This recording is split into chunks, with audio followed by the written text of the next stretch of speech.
Baik, Assalamualaikum warahmatullahi wabarakatuh. Hari ini kita akan belajar bagaimana membuat skala dan bagaimana membuat angket. Nah, untuk membuat skala, untuk membuat angket, kita harus mengetahui indikator-indikator yang akan kita buat. Nah, contohnya hari ini misalkan saya ingin membuat skala dan saya juga ingin membuat angket dari kemandirian belajar. Jadi kan kita harus tahu indikator dari kemandirian belajar itu apa saja.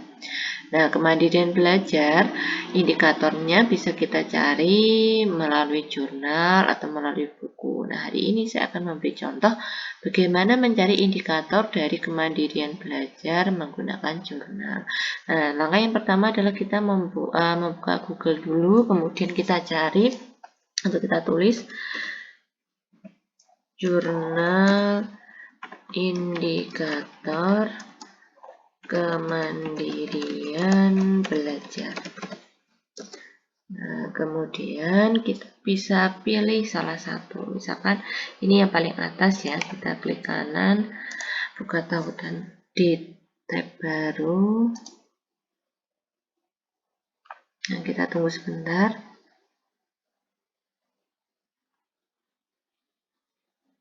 Kita tunggu sampai naskahnya bisa lengkap terbuka ya.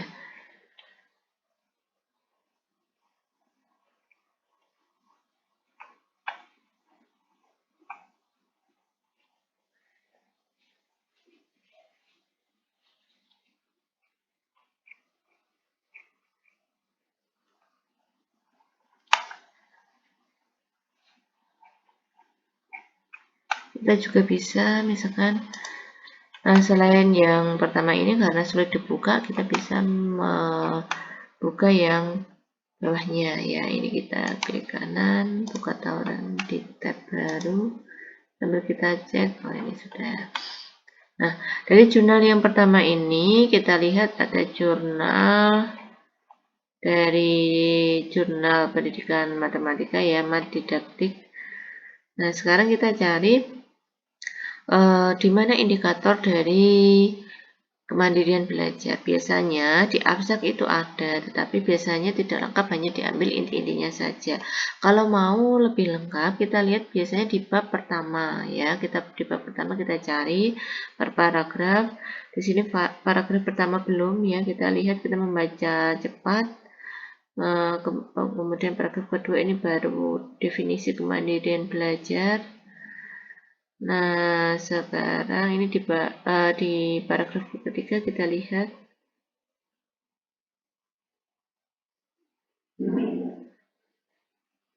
Nah, ini bisa kita gunakan ya. Misalkan ini Susilawati 2009 halaman 7-8 mendeskripsikan tentang kemandirian belajar. Ini adalah bisa kita katakan indikator-indikator, tapi ini berdasarkan Susilawati. Ya, kita lihat apakah ada indikator lain. Nah, ini di sini juga ada indikator dari kita lihat kalau ini orang-orang yang mandiri mempunyai ciri-ciri tertentu yang tidak dimiliki orang lain. Ada 8 ciri kemandirian.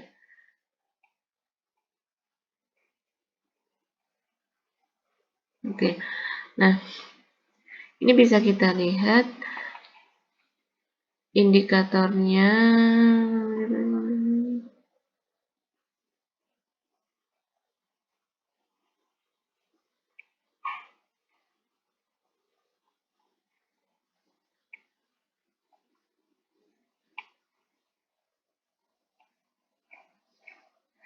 Nah, sekarang kita lihat ini yang paling mendekati indikator ya, yang tulisannya sudah jelas, tulisannya indikator kemampuan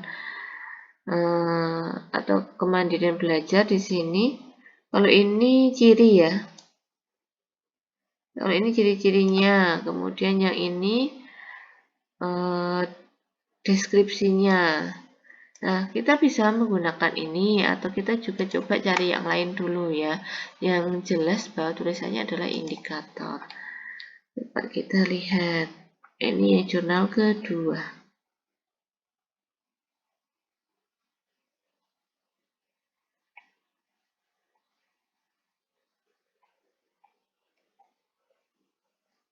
Nah, ini kalau yang jurnal kedua malah di bab satunya nggak kelihatan ya.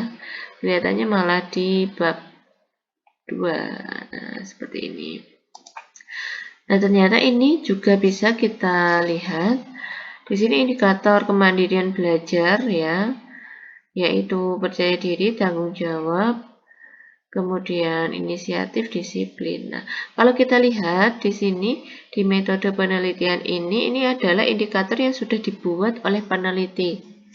Penelitiannya siapa? Penelitinya siapa? Penelitinya adalah ini, Arum Sanjayanti Sulistiono Dwi Ari Budi Retnani. Nah, jadi ini bisa kita lihat atau kita bisa gunakan acuan, yaitu indikatornya adalah percaya diri, tanggung jawab, inisiatif, dan disiplin. Dengan rujukan dari jurnal yang dibuat oleh Arum Sanjayanti Sulistiono Dwi Ari Budi Retnani. Nah, perhatikan untuk penulisan rujukan ya, kalau ini sudah jelas.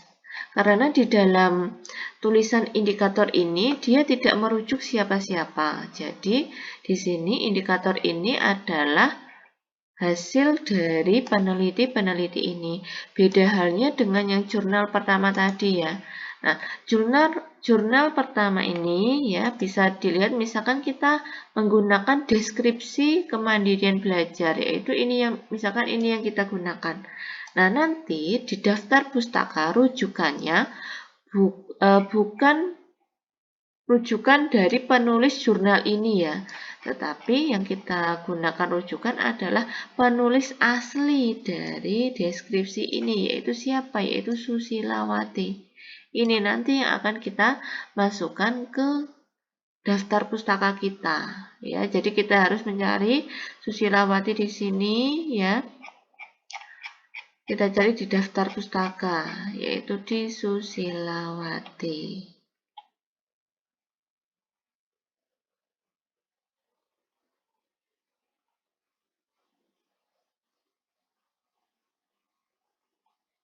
Oh, Susilawati ini tidak ada.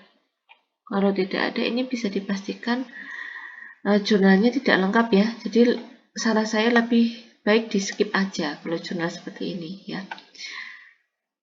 Nah, saya beri contoh lagi. Kalau ini sudah jelas ya, sudah terpampang nyata bahwa jurnal ini pengarangnya ini menghasilkan indikatornya ini. Nah, misalkan contoh lain, yaitu misalkan di dalam jurnal itu ternyata dia menggunakan hasil rujukan dari orang lain. Jadi mana yang harus kita masukkan ke daftar pustaka. Nah, kita tunggu sebentar.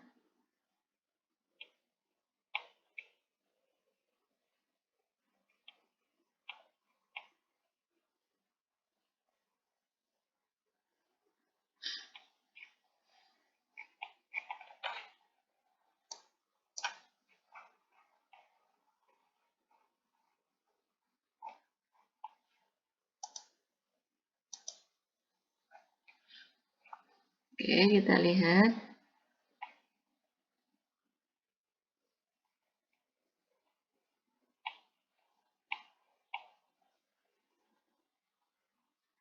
Nah, misalkan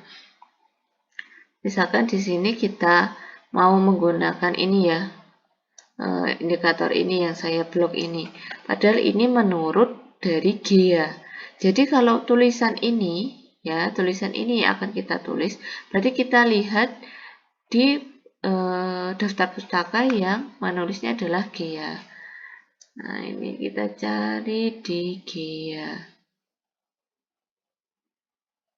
Nah, nih, berarti nanti daftar pustaka yang akan kita tulis adalah miliknya GEA. Kenapa? Karena di sini ya,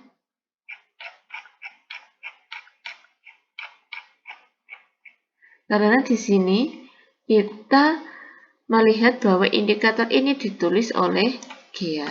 Beda halnya dari jurnal yang pertama ini, kita sudah melihat oh indikatornya 1, 2, 3, dan 4, dan di sini tidak ada rujukan manapun, berarti indikator ini adalah hasil buatan dari penulis jurnal ini. Begitu ya. Baik, terima kasih atas perhatiannya. Wassalamualaikum warahmatullahi wabarakatuh.